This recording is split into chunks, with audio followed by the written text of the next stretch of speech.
fortunate to be able to live in La Quinta and I think enjoy the preserve and have a nature preserve next door.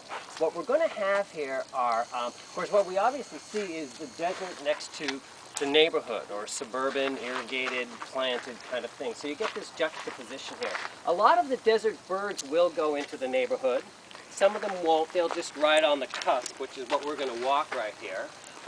We're also going to see a small variety of neighborhood birds. Birds that really follow suburban development, live in suburban development, and if anything, just come out to the cusp and don't really get out into the desert at all. So we're at that meeting of the two right here. Now the Colorado Desert, as you already know, is a pretty hot, dry place. So in terms of abundance and diversity of birds compared to other places, it's not really that abundant or diverse. There's really not that many different species that can live there because there's not that much food production in the desert. So it's a little bit scant. But as Jeff points out, we do have some birds around here. We're going to try and talk about them a little bit, maybe get a look at them. If you have binoculars or having trouble, just mention it and I can give you some pointers on that. Most of you don't. I know it's going to be pretty lightweight. And we'll take it from there. There's something above us. Now, as I said, my job is to usually stand in place and identify all the birds by song. And that might seem very, very advanced, and it is, I suppose, to get it right. But if you are doing any kind of bird watching or bird interest, you do want to focus on vocalizations because that's what the birds are focusing on themselves. That's part of their lifestyle, is to sing. Now, when a bird is vocalizing, it's either a song or a call note. Let's listen.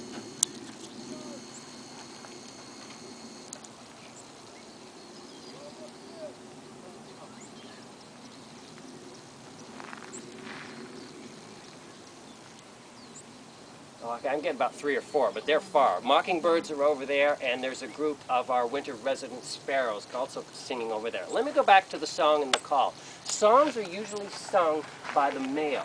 The male is singing the song either or to attract a mate, or to defend a territory, or to bring a mate into his territory.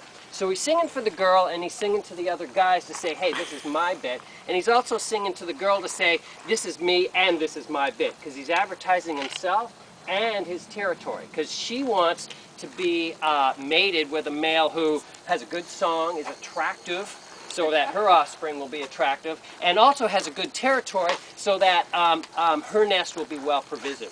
A call note is usually a chip, squirp, skip, something like that, real short, and it's a contact call. So that's the two of them talking to one another, or maybe other males talking to one another but not doing the full song, or juveniles talking to their parents, that kind of thing. So you see that a lot too, especially when birds flock by.